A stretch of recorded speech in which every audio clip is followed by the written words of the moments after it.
Aquí estamos. Hola a todos, bienvenidos. Vamos a comenzar.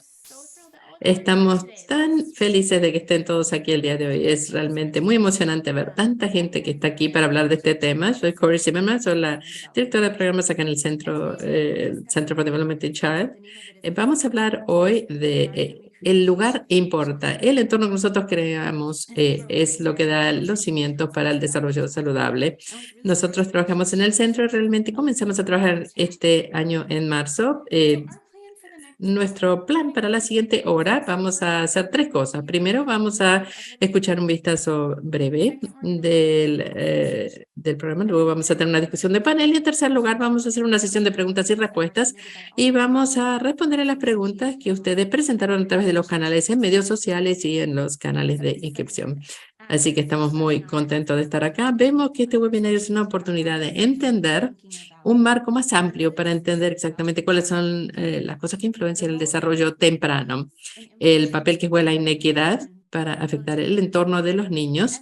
Y en tercer lugar, te vamos a tener algunas ideas acerca de los actores o las diferentes cosas que nos podrían dar este marco más amplio para mejorar los esfuerzos, para mejorar los resultados para los niños y sus familias.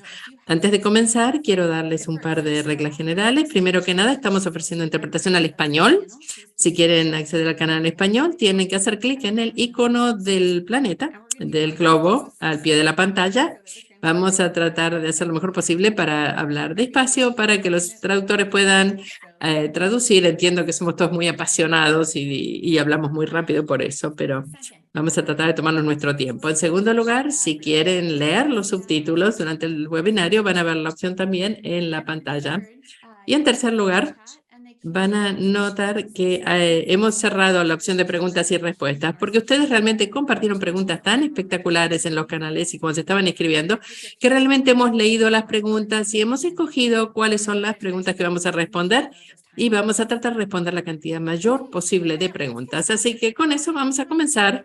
Es un placer presentarles a ustedes a mis dos colegas, la doctora Lindsay Bernhardt, que es la directora de ciencia acá en el Center for Developing Child, y luego la doctora Dominique Lacey-Joseph, que es la directora de Equidad, Diversidad, Inclusión y Pertenencia y Estrategia aquí en el centro también. Van a ver los enlaces a las biografías en chat.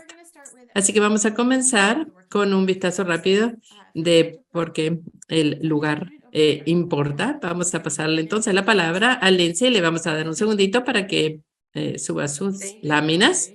Gracias, Corey. Agradezco muchísimo la presentación. Voy a compartir mi pantalla. Si me tienen un segundito. Así que muchísimas gracias nuevamente, Corey, por la presentación.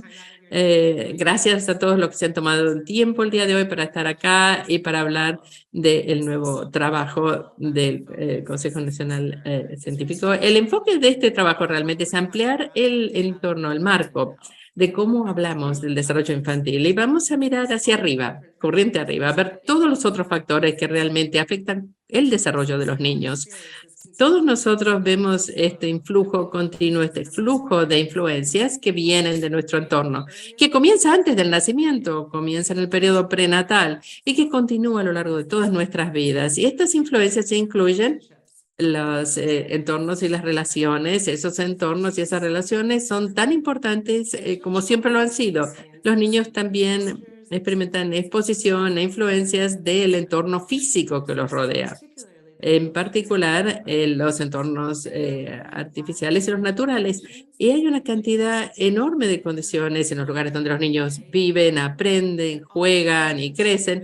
Todas estas condiciones tienen la posibilidad de realmente afectarlos y afectar el cerebro en desarrollo y también otros sistemas biológicos, así que el sistema inmune, el microbioma, sistema metabólico, entre otros. Así que antes del nacimiento, todas estas condiciones medioambientales afectan cómo el niño se desarrolla y eso a su vez tiene la posibilidad de darle forma a su salud mental y física a lo largo de toda la vida. Así que los entornos naturales, artificiales y todo lo demás que les da forma a las políticas que afectan dónde la gente puede vivir, cómo se distribuyen los recursos, cómo interactúan entre ellos y cómo interactúan con el entorno social del niño. Eso realmente está interconectado. Así que esto es de lo que estamos hablando cuando decimos que el lugar importa. Así que cada lugar, cada entorno está imbuido de una cantidad de influencias que pueden tener efectos positivos o negativos sobre la salud y el desarrollo. Así que es muy importante también reconocer que ese nivel de exposición al riesgo y el acceso a las oportunidades para los niños no están distribuidos de manera equitativa. Así que en el 2004, el Consejo Nacional Científico sobre el Niño en Desarrollo describió los efectos de las experiencias tempranas sobre el cerebro en desarrollo. En un trabajo que se llamaba El desarrollo de los niños pequeñitos, se desarrollan en un entorno de relaciones y en las 2 décadas que siguieron a este concepto, esto realmente nos ha ayudado a presentar el caso para hablar de las relaciones entre los cuidadores y los niños, cómo esto es un ingrediente clave y cómo esto realmente afecta a la arquitectura del cerebro en desarrollo.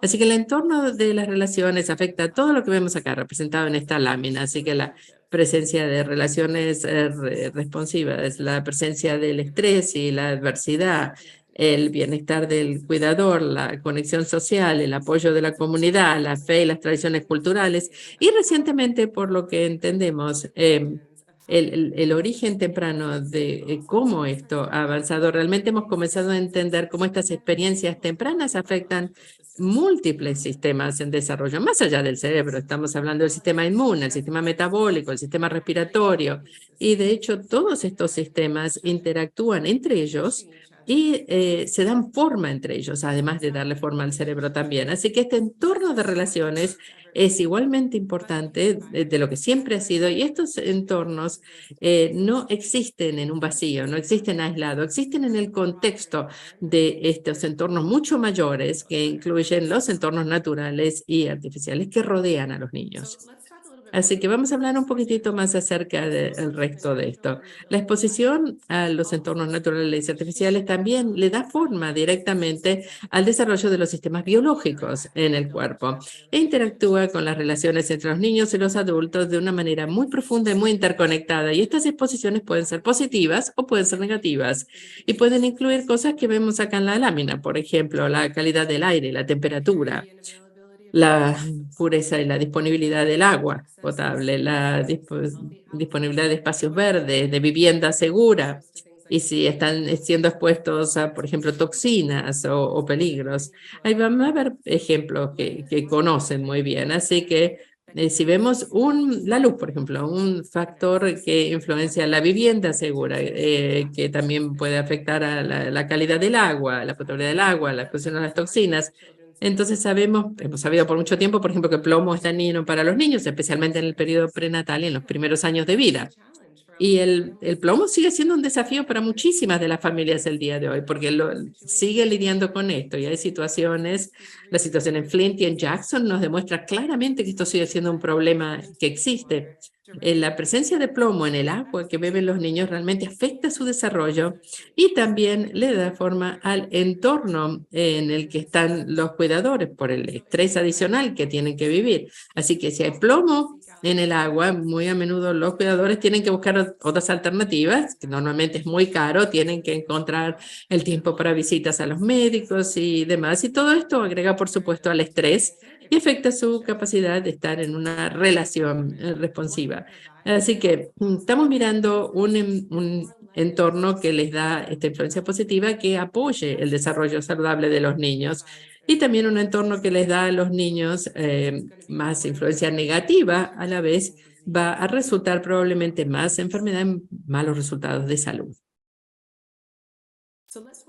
Así que por eso vamos a llevar esto un paso más allá, porque también tenemos estas influencias amplias sistémicas que realmente tienen un papel fundamental para darle forma al entorno en el que viven los niños. Estas influencias sistémicas le van a dar forma al desarrollo del niño directamente y van a darle forma indirectamente, porque van a afectar las relaciones con el medio ambiente, van a tener un efecto sobre las relaciones con el entorno natural.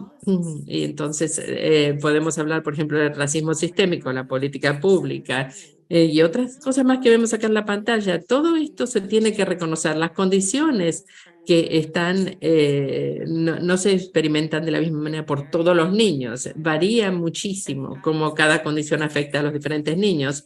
Por ejemplo, el racismo sistémico tiene estas raíces históricas que siguen al día de hoy, siguen al presente, y muchas políticas en el presente siguen perpetuando estas inequidades y sus efectos negativos. Y como ejemplo vamos a hablar un poquitito más en profundidad de lo que se llama redlining, las líneas rojas que realmente afectan la vida de muchos niños de color el día de hoy, aunque esta práctica ya no es más legal, tiene implicaciones de, por ejemplo, el proceso de evaluación del valor, que eso sigue afectando el entorno en el que los niños están creciendo. Así que cada día más vemos los datos que muestran un análisis profundo de estas diferencias a nivel de la comunidad, y hay uno que nos da un índice de la oportunidad para los niños, que es parte del trabajo, y vamos a hablar de esto en más detalle en un momento, pero el COI nos demuestra que en los Estados Unidos las oportunidades en los diferentes barrios están realmente segregadas por raza. Los niños de color, los niños hispanos realmente tienen acceso a menos oportunidades en su medio ambiente que los niños blancos. Now to talk about timing, which is so important. Cambiemos un poco ahora, hablemos de el momento, la cronología. Se trata, queda claro que no es solamente es la genética y el entorno, sino que es ambos. Y la influencia que tienen nuestros genes y el entorno, o el entorno sobre nuestros genes, depende del momento en que tuvimos estas experiencias o exposiciones. Y varía la sensibilidad en las personas a esta influencia del entorno y varía durante su vida. Y los sistemas biológicos de los niños en particular tienen diferentes periodos en los que son realmente sensibles y más sensibles a diversas exposiciones medioambientales y experiencias, aún dentro del mismo sistema biológico. Un ejemplo es el microbioma que se desarrolla en nuestro intestino, que se ve muy influenciado por el entorno natural alrededor del nacimiento y en los primeros años de vida. O sea que en general la sensibilidad del cerebro y los otros sistemas biológicos de los que hablamos es típicamente mayor en el periodo prenatal que en la infancia, y en general los niños más pequeños se ven más influenciados por el medio ambiente que los niños mayores, que a su vez son más sensibles que los adolescentes, y los adolescentes son más sensibles que los adultos a estas exposiciones ambientales. Esto es muy importante cuando consideramos la importancia y el impacto de esta exposición al medio ambiente por la mayor sensibilidad que ocurre en la niñez temprana. Cuando la exposición ocurre durante el desarrollo fetal o en la niñez temprana, va a tener efectos mayores que si esa exposición, la misma exposición, ocurriera más tarde en la vida. Entonces, si lo pensamos, el primer momento en que el desarrollo del niño se ve afectado por el lugar es en el entorno intrauterino, y todo el sistema biológico está desarrollando rápidamente y el desarrollo se ve afectado enormemente por el entorno. Estas condiciones en el útero pueden predecir lo que van a encontrar después del nacimiento y se van adaptando de manera corta. Entonces, como estos sistemas se están diferenciando todavía, especializando, tratando de determinar qué es lo que van a hacer, estas exposiciones pueden llevar a resultados muy diferentes dependiendo del momento en el que ocurren durante el desarrollo. Podemos ver aquí el ejemplo de la contaminación ambiental.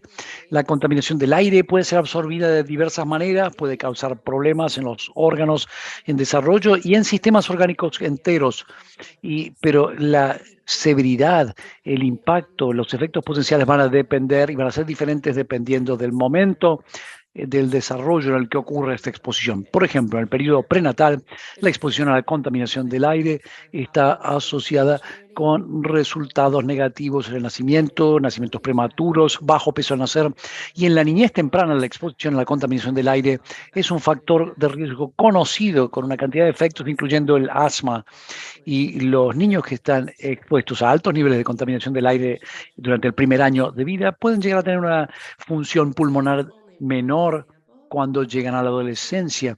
Entonces, esto es un ejemplo de cómo la naturaleza y la extensión de una exposición que ocurre temprano en la vida a lo mejor no es aparente por años o por décadas. Hablemos un poco del clima.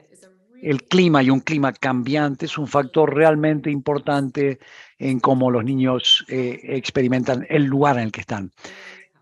Hablamos de cómo el entorno afecta el desarrollo, o moldea el desarrollo. Hablamos de que lo que nos rodea realmente nos moldea. Entonces, hablemos de qué es lo que está afectando y moldeando a estos niños en el entorno. Hablamos de la calidad del entorno, la calidad del agua, del aire, una vivienda saludable, su capacidad de tener acceso a comida saludable y la calidad y densidad de la construcción o de los edificios en su entorno.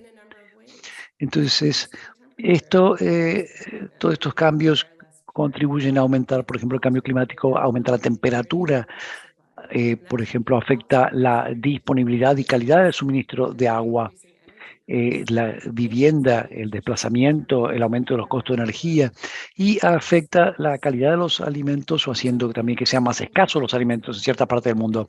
Entonces, el clima está cambiando el entorno de los niños y lo hace de manera desigual entre grupos.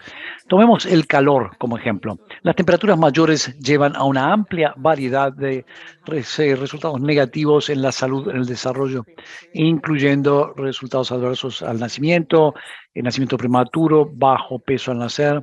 Puede tener otros impactos cuando se padece durante la niñez temprana en cuanto al desempeño académico y aumenta el efecto de los contaminantes que tienen un efecto sobre el asma. Mayor temperatura afecta o intensifica los efectos de la polución. Y el calor está aumentando en todos los entornos infantiles en todo el mundo, pero no de manera igual en todas las comunidades. Las áreas urbanas, que ya tienen una mayor densidad de edificios, están experimentando este mayor aumento en la temperatura y estas zonas van a verse más afectadas que las áreas suburbanas o las áreas rurales. Esta exposición al calor, a los efectos intensificados de la polución ambiental, van a ser diferentes dependiendo de cómo viven y cómo están experimentando este cambio del clima. Y esto contribuye a disparidades en las tasas de enfermedades tales como el asma, que dependen ya de dónde vive el niño. Entonces, pensamos que las implicaciones de esta ciencia en crecimiento ya es clara.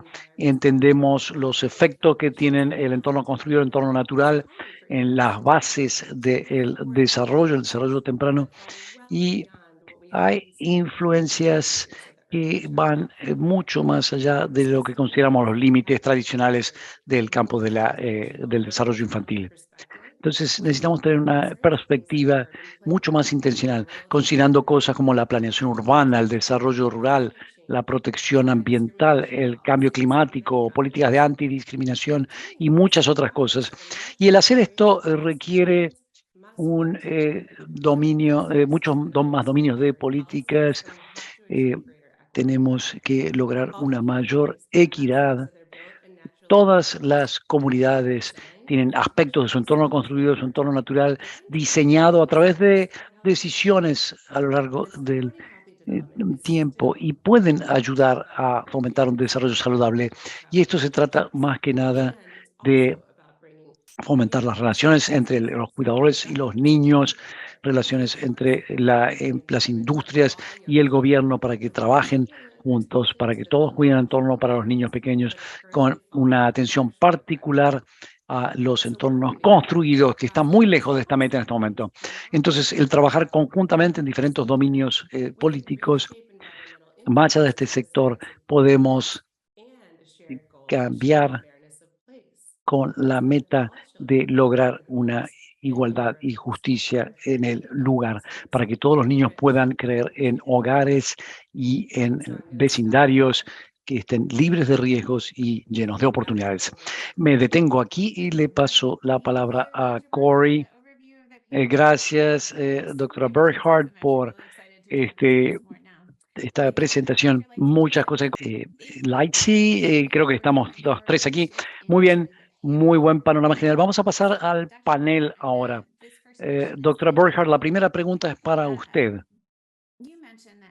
Usted mencionó que todo entorno tiene una cantidad de influencias que pueden afectar a los niños de maneras positivas y negativas. ¿Nos puede dar un ejemplo de una influencia ambiental que tenga un impacto importante en los niños y las familias pero algo a lo mejor que no consideramos típicamente en relación con el desarrollo infantil temprano. Bueno, gracias por la pregunta, Corey. Uno de mis ejemplos favoritos aquí es el espacio verde. Nuestro conocimiento sobre los efectos en salud del espacio verde es algo que aumenta cada vez. La ciencia indica cómo la exposición a un entorno verde, un entorno natural, afecta el desarrollo de los niños. Hay estudios que han demostrado el beneficio del acceso a espacios verdes en el periodo prenatal, que también tiene efectos en el desarrollo infantil. Eh, Tiene beneficios para el sistema inmunitario y la salud mental de los niños de muchas maneras. Y también hay cada vez más conocimiento sobre cómo los espacios verdes pueden compensar por algunas de las exposiciones ambientales negativas de las que hablé, como el calor, la contaminación del aire. Y como dijimos antes, los niños experimentan el entorno construido y el entorno natural de manera muy diferente dependiendo de dónde viven. Y en este momento el acceso a espacios verdes no es algo equitativo o parejo, pero la ciencia cada vez aumenta sobre este tema. Y esta disparidad del lugar es lo que requiere o exige mucha más atención, en particular cuando hablamos de espacios verdes. Y creo que también hay beneficios colaterales significativos importantes cuando se trata de lograr mantener conversaciones y lograr acciones sobre la salud de los niños y el entorno. Por ejemplo, si disminuimos las concentraciones de contaminación del aire a través de maneras como, por ejemplo, aumentar los espacios verdes, podemos mejorar la calidad del aire que los niños respiran y es menos probable que ocurran casos de asma. Y este tipo de intervenciones, como hablamos antes, se necesitan más en las comunidades que tienen la menor concentración de espacios verdes y también las mayores tasas de asma. Muchas ideas y ejemplos, y esto es algo que a mí me interesa mucho también.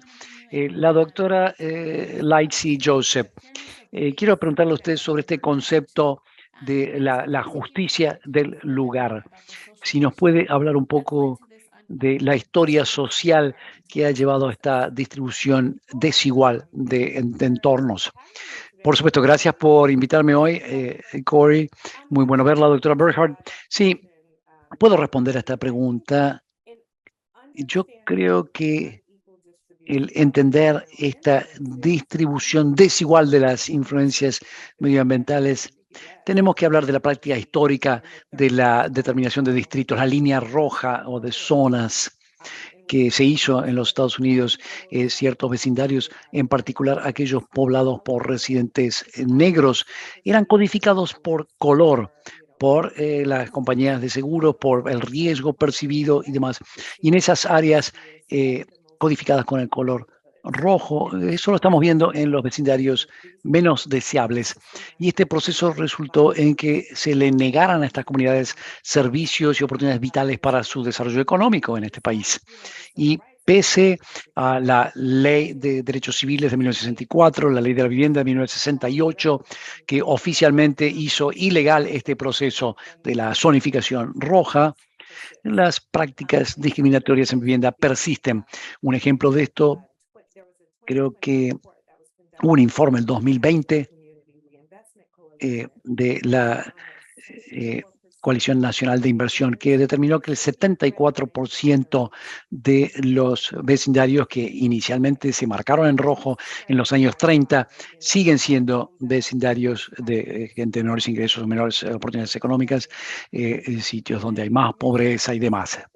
Y debo mencionar también que el impacto de esta zonificación roja no es solamente financiero o económico, afecta enormemente las desigualdades en salud. Podemos tomar como ejemplo la ciudad de Flint, Michigan, que se contempla en este estudio. La ciudad sometió el sistema de tuberías, sometió a la población predominantemente negra a una cantidad de exposición al plomo. Estas políticas de hace años resultaron en una mayor concentración de pobreza y crea todos estos riesgos ambientales. en comparación con áreas vecinas donde es más seguro.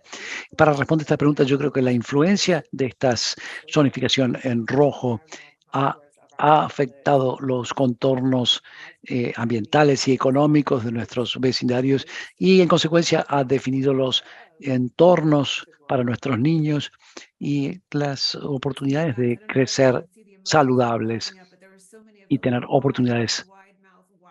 Estamos viendo muchos emojis cuando usted compartía esa historia.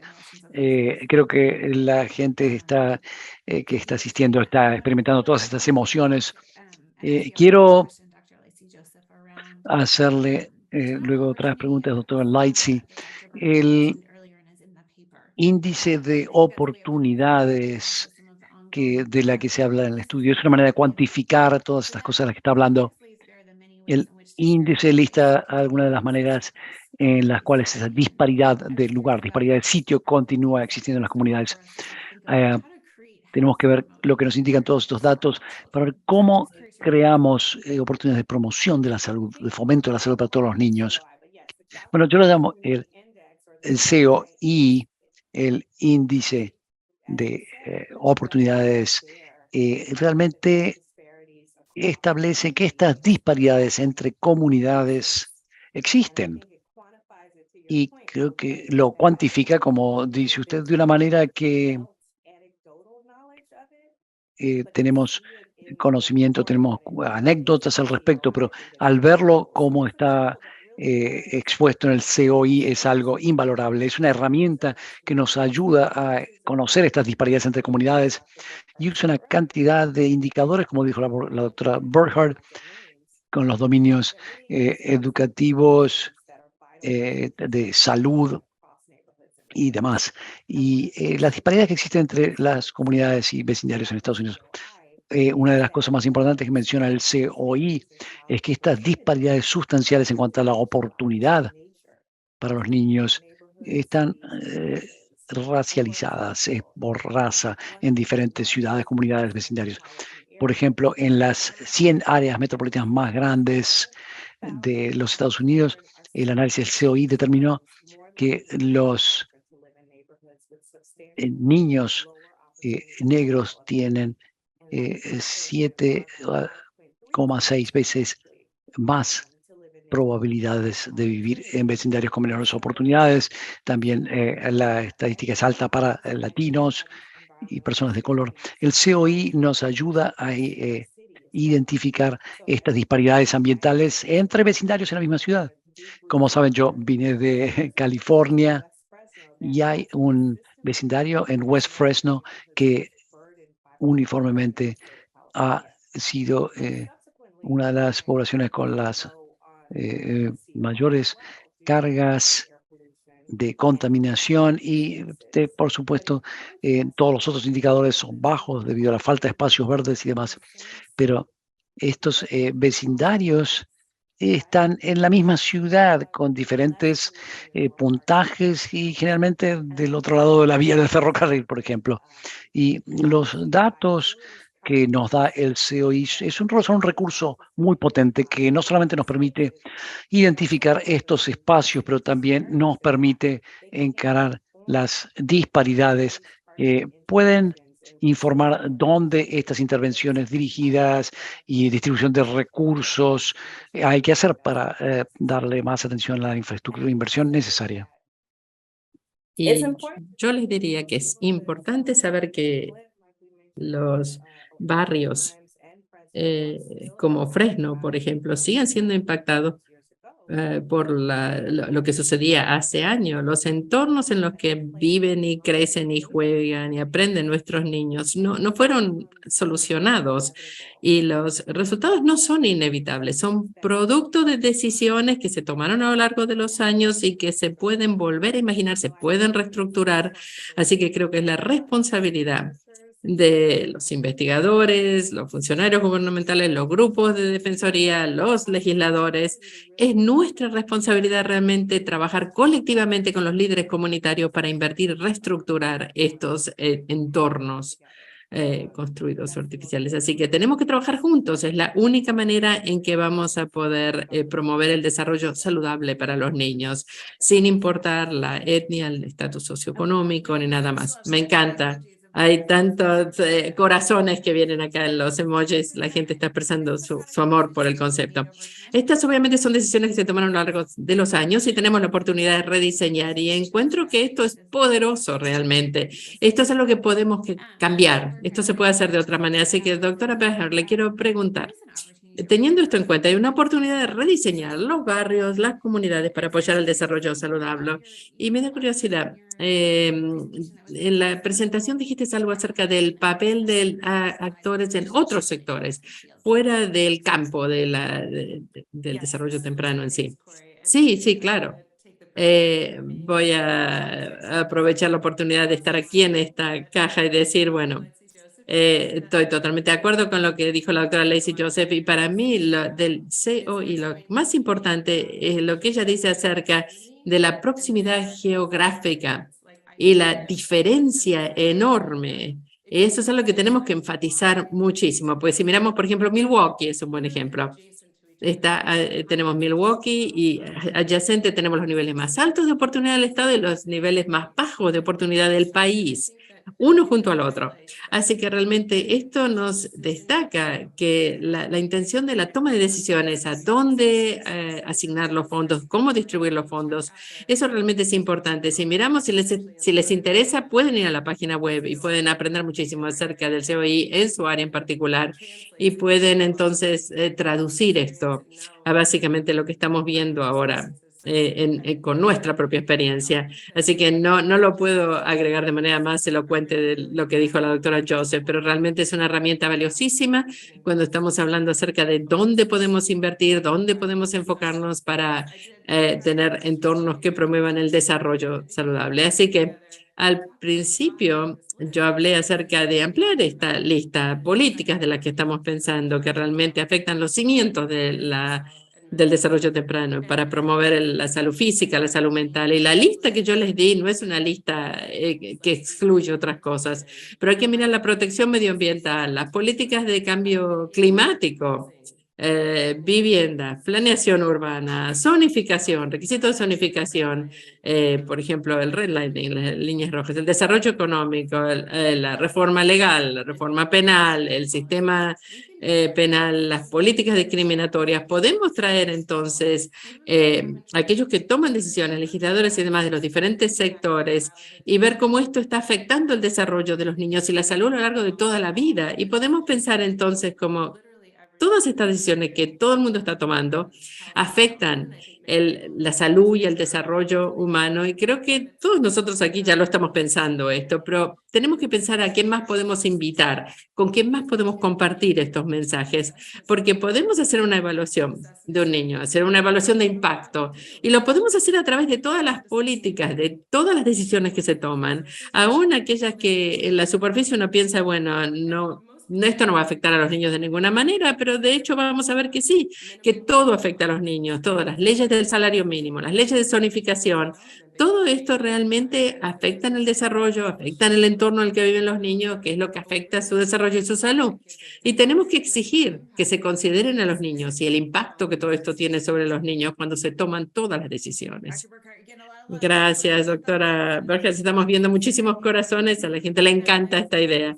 Muy bien, excelente. Tenemos que mirar todas las decisiones con ese lente, perfecto, y cómo todo afecta el desarrollo infantil temprano. Así que hemos llegado al punto de la sesión, tengo que cambiar la silla. Vamos ahora a pasar a la sesión de preguntas y respuestas. Entonces, vamos a cambiar entonces de las preguntas que hemos escogido y vamos a responder a las preguntas que nos han hecho a través de los canales de medios sociales, a través de los enlaces en la descripción. Así que muchísimas gracias, doctora Joseph, doctora Becher, gracias por lo que han dicho hasta ahora y por lo que van a contribuir ahora en sus respuestas.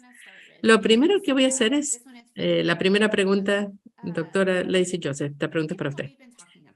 Dado lo que hemos estado hablando, la pregunta es, ¿puedes hablar un poquitito más acerca de cómo se alinea esto con los factores de protección y la resiliencia?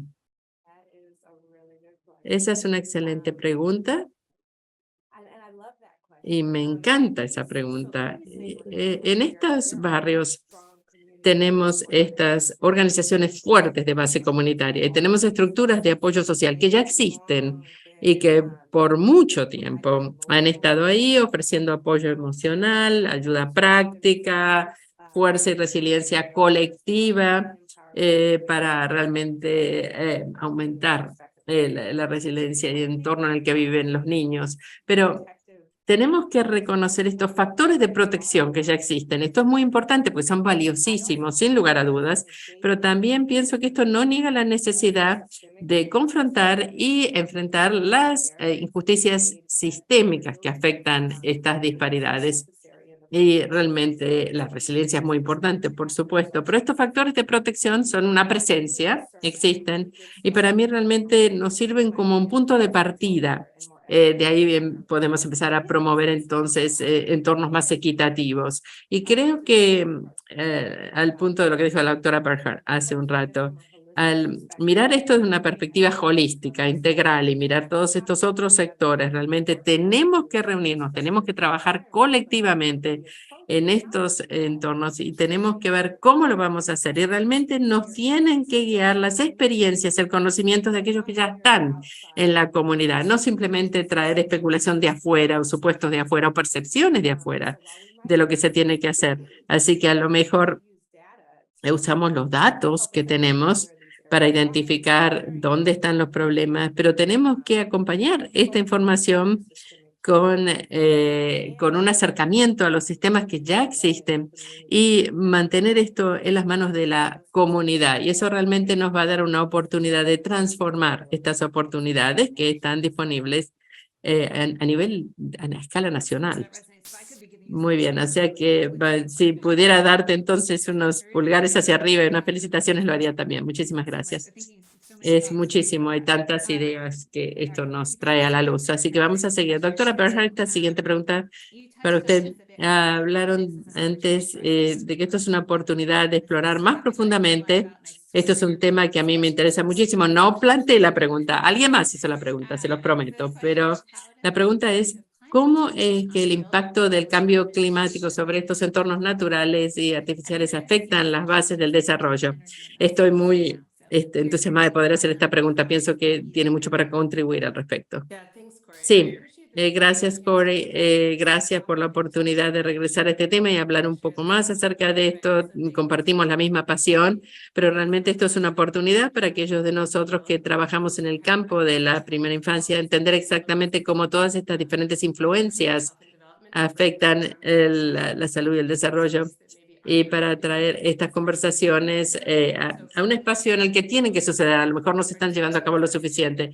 El cambio climático y la infancia, creo que una vez que explicamos las conexiones entre estas dos cosas, tiene mucho sentido que trabajemos en esto, pero no es necesariamente intuitivo, especialmente en algunos de los sectores que mencioné antes que están por fuera de lo que nosotros consideramos el campo tradicional del desarrollo de la primera infancia. Así que hablamos hoy acerca de cómo los entornos que rodean a los niños le dan forma a su desarrollo y su salud. Y sabemos que los entornos afectan el desarrollo y sabemos que el cambio climático afecta a cada uno de los entornos de los que hablamos el día de hoy y lo hace de manera no equitativa, muy despareja. Así que el cambio climático modifica de muchas maneras tanto los entornos naturales como artificiales en el que viven los niños.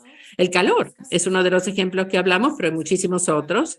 Así que si estamos pensando acerca de la disponibilidad de agua potable, acceso a alimentos nutritivos, como otros ejemplos de cosas que realmente se ven impactadas por el cambio climático, los alimentos nutritivos, por ejemplo, si están menos disponibles, esto afecta directamente el desarrollo de los niños, los sistemas biológicos de los niños, especialmente en el periodo prenatal y en la infancia temprana. Así que la ciencia ya ha demostrado lo que ya sabíamos acerca de la importancia de la nutrición o la falta de nutrición en el periodo prenatal y en los primeros años de vida.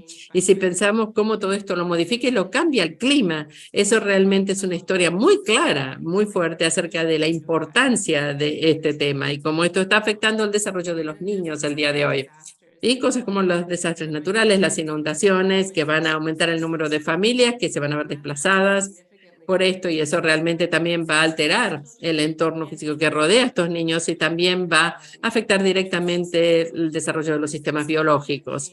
Así que el cambio climático es algo realmente que afecta a los niños y también es posible en este espacio realmente encontrar soluciones. Tenemos muchísimas soluciones en este espacio a todo nivel, de las soluciones para los problemas más graves hasta la solución para los problemas más inmediatos, que muchos de nosotros en esta pantalla y en esta reunión de Zoom a lo mejor tenemos la posibilidad de actuar de manera bastante rápida. De hecho, hay lo que se llama un beneficio adicional cuando nosotros incorporamos el cambio climático y trabajamos al mismo tiempo que el desarrollo temprano, porque lo que queremos hacer es promover el desarrollo saludable, el desarrollo temprano, y al mismo tiempo queremos promover políticas con respecto al cambio climático también. Queremos promover acceso a los espacios verdes, disminuir, por ejemplo, los combustibles fósiles. Hay realmente decisiones económicas que también podemos tomar al respecto. Tenemos que demostrar cómo utilizamos nuestros dólares, por ejemplo, para disminuir los gases invernaderos nosotros mismos. Cada dólar que reducimos de gases de efecto invernadero es dólares ganados para el desarrollo de los niños. Me encanta, o sea que a medida que pensamos acerca de la importancia del lugar y cómo el clima modifica el lugar en el que crecen los niños, y esto realmente es un área al que tenemos que prestar atención, es la idea de que es un beneficio adicional, son co-beneficios que recibimos todos al trabajar en estas cosas. Muy bien. Muy bien, podemos pasarnos una hora más hablando de esto, pero no tenemos tiempo, así que vamos a seguir con las preguntas. Entonces la siguiente, doctora Lacey Joseph, para usted.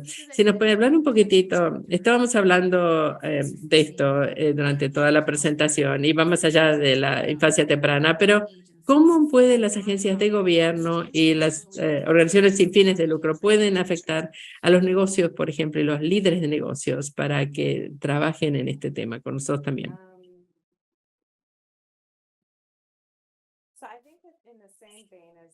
Creo que parecido a la presentación de la doctora Berhardt,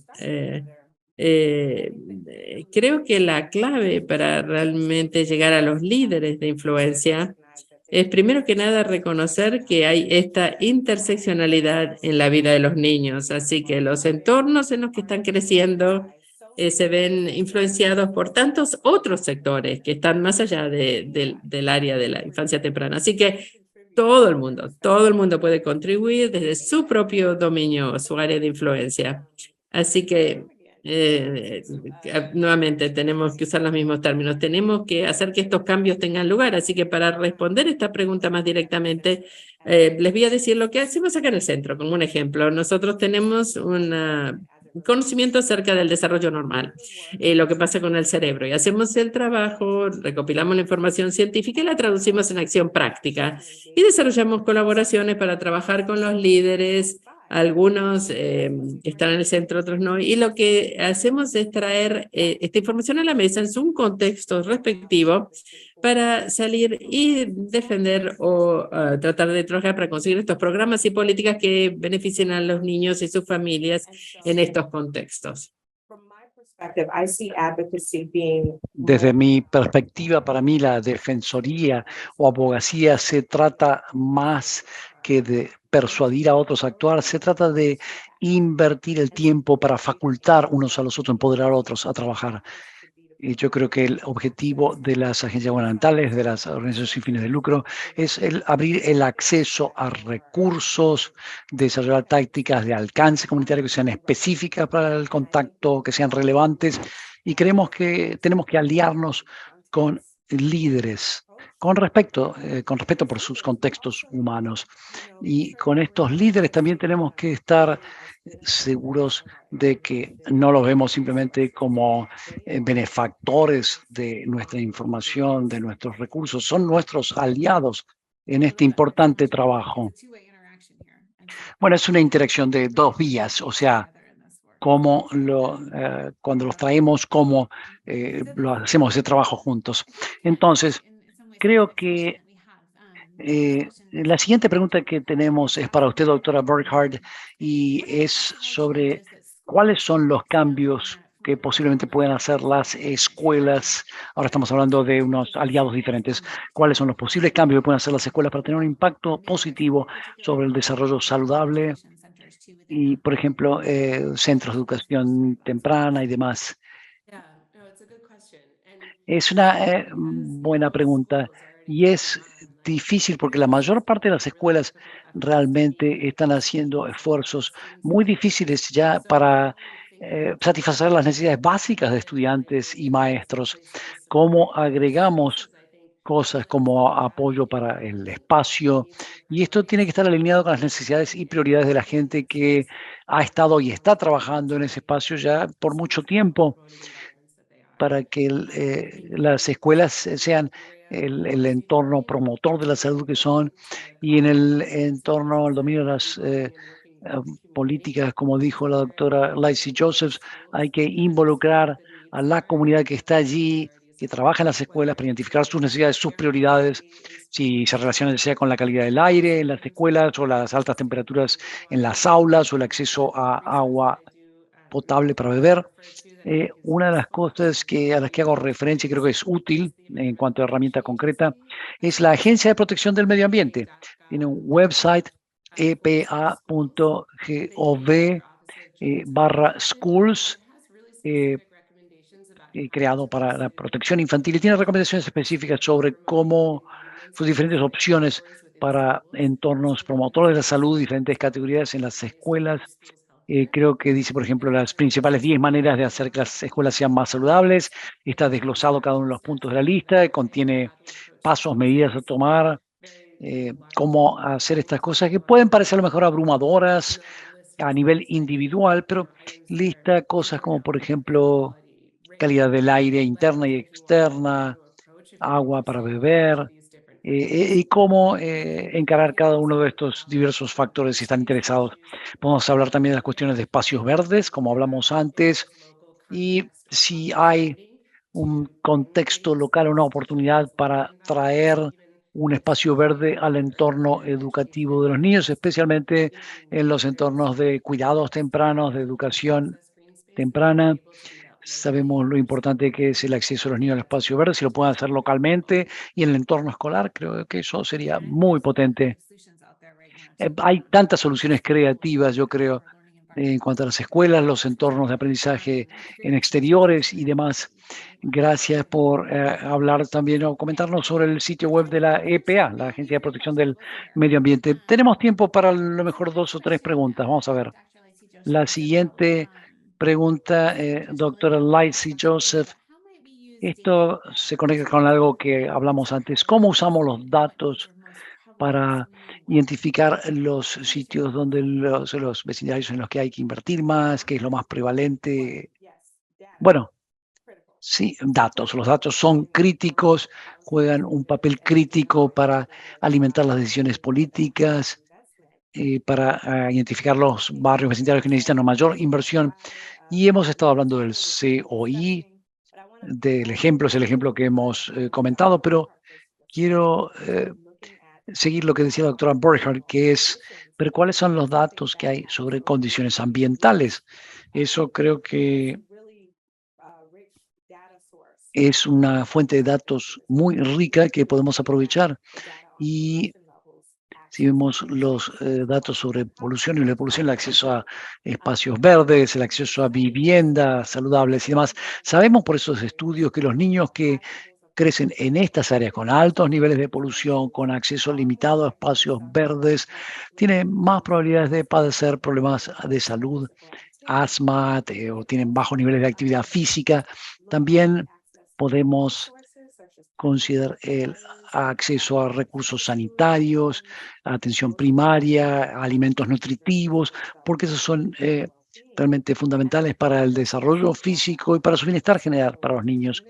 Y creo que hay datos también sobre los determinantes sociales de la salud, las tasas de pobreza, oportunidades, y que pueden ser críticos para entender el espacio difícil que ocupa un vecindario, un barrio. Y todos estos datos superpuestos unos con otros pueden llevar a identificar estos vecindarios que son los que más inversión necesitan.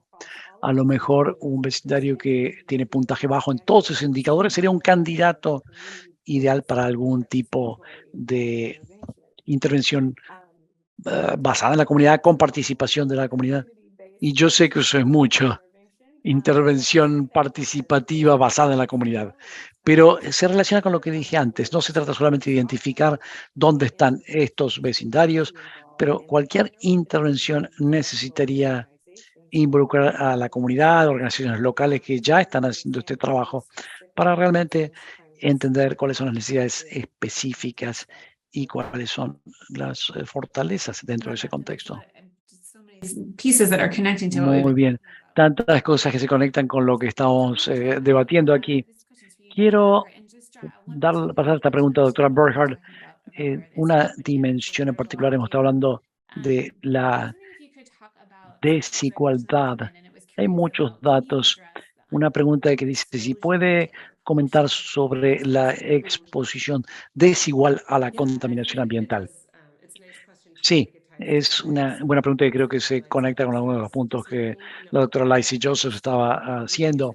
Primero que nada, utilizamos el término polución del aire o contaminación del aire mucho, pero en realidad eso significa una cantidad de diferentes cosas que están en el entorno, que son dañinas para la salud humana, para el desarrollo, pero generalmente es una mezcla. Principalmente proviene de la combustión de combustibles fósiles, automóviles, fábricas y demás. Y la cantidad de contaminación del aire a la que está expuesto un niño depende de dónde viven.